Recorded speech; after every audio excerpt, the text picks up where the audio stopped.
प्यारे साथियों नमस्कार। मैं आशा करता हूं आप लोग बहुत अच्छे होंगे और आपका फिजिक्स का पेपर बहुत अच्छा गया होगा। त्रैमासिक परीक्षा 1 जुलाई का अब आपका सेकंड शिफ्ट में केमिस्ट्री का पेपर है और हम प्रैक्टिस के लिए प्यारे बच्चों कुछ क्वेश्चंस आपके साथ शेयर कर रहे हैं। तो आप सभी लोग इस क्वेश्चंस को जरूर प्रैक्टिस कर लीजिएगा, बहुत ही हेल्प मिलेगा आपको एग्जाम में। चैनल को जरूर सब्सक्राइब कर लीजिएगा सभी लोग और नोटिफिकेशन भी ऑन कर लीजिएगा। आइए शुरू करते हैं। विलयन जो होता है वो समांग मिश्रण होता है प्यारे बच्चों। अधिक मात्रा में उपस्थित घटक जो होता है हम उसको क्या बोलते हैं? विलायक बोलते हैं। उसके बाद हमारे पास आता है मूलरता किस पर निर्भर करता है? तो मूलरता मेरे भाई तापमान पर डिपेंड करता है। मूललता को व्यक्त किया जाता है किसमें? मूललता को मोल प्रति केजी में व्यक्त करते हैं।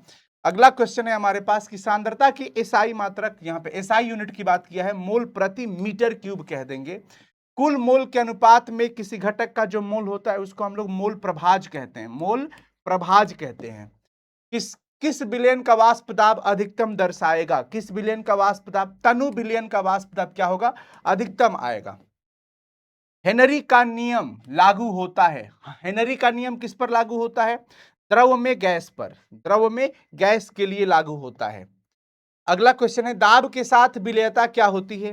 दाब के साथ मेरे भाई विलेयता बढ़ती है किसमें? गैस में। दाब बढ़ाने पर गैस में ही विलेयता क्या होगी? बढ़ेगी। राउल्ट का नियम लागू होता है किसके लिए? राउल्ट का नियम सिर्फ और सिर्फ आदर्श घोल के लिए लागू होता है। घोल का जो वाष्प दाब होता है वो क्या होता है? घोल मतलब विलयन, वो विलायक से कम होता है। वो विलायक से क्या होता है? कम होता है। आदर्श विलयन पालन करता है किसका? राउल्ट के नियम का पालन करता है। सब पढ़ाया गया सवाल है आप लोगों को।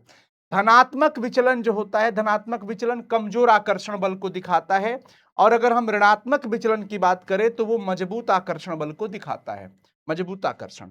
एजियोट्रॉप्स क्या होते हैं भाई? स्थिर क्वथनांक वाले मिश्रण को कहे जाते हैं। आंशिक दाब किस पर निर्भर करता है? आंशिक दाब निर्भर करता है साथियों, अगर हम बात करें मोल प्रभाज, ताप, आयतन, इनमें से सभी पर डिपेंड करेगा। अणुसंख्य गुण निर्भर करता है किस पर? अणुसंख्य गुण सिर्फ और सिर्फ कणों की संख्या पर निर्भर करता है। सिर्फ और सिर्फ कणों की संख्या पर। पूछा है कि क्वथनांक का उन्नयन को क्या लिखते हो, कैसे दर्शाते हो? Delta TB. लेकिन हिमांक के अवनमन को कैसे दर्शाते हो? Delta TF. ये क्या ही सवाल, ये सब सवाल प्यारे साथियों बहुत छोटे सवाल होते हैं, बहुत ही बेसिक सवाल होते हैं। परासरण दाब की बात करी जाए, परासरण दाब को हम लोग मेरे भाई पाई कहते हैं। क्या कहते हैं? पाई। देखिए संकेत भी पूछे जा सकते हैं। वांट हाफ गुणांक को क्या आप सूचित करते हैं? आई।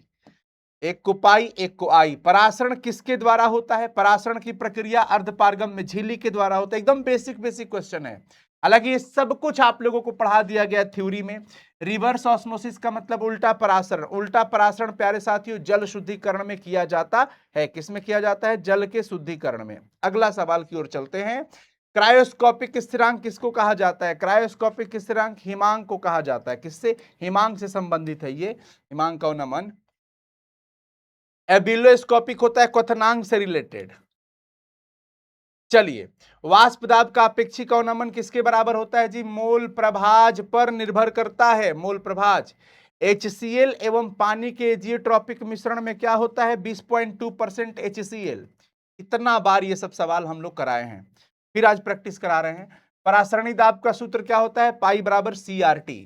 पाई बराबर CRT। हेनरी स्थिरांक का चिन्ह क्या लिखते हो? हेनरी नियतांक को KH लिखा जाता है। आदर्श विलयन के लिए डेल्टा H बराबर 0, डेल्टा V बराबर 0, दोनों ही हो जाएगा A और B। विद्युत रसायन का संबंध किससे होता है? विद्युत रसायन का संबंध विद्युत ऊर्जा और रासायनिक अभिक्रियाओं से होता है। ऑक्सीकरण क्या है? ऑक्सीकरण में इलेक्ट्रॉन का त्याग होता है, इलेक्ट्रॉन का ह्रास लिख दीजिए, लॉस ऑफ इलेक्ट्रॉन होता है। और अगर अवकरण पूछ देगा यानी अपचयन पूछ देगा तो इलेक्ट्रॉन को ग्रहण किया जाता है। इसमें इलेक्ट्रॉनों का ग्रहण हो जाएगा भाई। चालकता की इकाई की बात करी गई है। चालकता की इकाई क्या होती है? साइमेंस प्रति मीटर। चालकता की बात हो रही है ना, सीमेंस प्रति मीटर, एसआई मात्रक में है ये। फैराडे नियतांक 96,500 कूलम्ब प्रति मोल। ये प्रैक्टिस में कराया गया है। ईएमएफ का मतलब होता है इलेक्ट्रोमोटिव फोर्स। इलेक्ट्रोमोटिव फोर्स विद्युत वाहक बल। SHE standard hydrogen electrode. Standard hydrogen electrode, मानक हाइड्रोजन इलेक्ट्रोड। डेनियल सेल में एनोड क्या होता है? एनोड जिंक होता है, कॉपर कैथोड होता है। संक्षारण क्या है मेरे भाई? संक्षारण की बात करी जाए, देख लीजिए ऑप्शन, संक्षारण को हम कहते हैं कि यहाँ पे धातु का क्या होता है? ऑक्सीकरण होता है। संक्षारण, जंग लगना। जंग लगने के लिए क्या जरूरी है? जल और ऑक्सीजन दोनों ही जरूरी है। ठीक है मेरे भाई, बस 40 क्वेश्चन ही अभी करा रहा हूं। तो आप लोगों को ऑल द बेस्ट, सभी लोग बढ़िया से एग्जाम दीजिए। थैंक यू सो मच आप सभी लोगों को। और प्यारे साथियों, अगर आप अपने 12th की बेहतरीन तैयारी करना चाहते हैं, बैकलॉग लगा है, तो आप नीचे दिए गए नंबर पे कॉल करिए। नोट्स आपको चाहिए सारे सब्जेक्ट का, तो नोट्स का खजाना डाउनलोड कर लीजिए साइंस संग्रह ऐप पे। और प्रहार रीस्टार्ट बैच भी शुरू हो चुका है, चैप्टर 1 से बैकलॉग अगर आपका लगा है, ये सारे क्वेश्चन हम लोग ऑलरेडी उसमें करा चुके हैं। फिर से हमने फाइनली आपको प्रैक्टिस करा दिया। Thank you so much. फिर मिलते हैं अगली क्लास में, तब तक के लिए बहुत बहुत शुक्रिया आप सभी लोगों को। Bye, take care. अपना ख्याल रखेंगे सभी लोग और अच्छे से प्रैक्टिस कर लीजिएगा। Bye bye.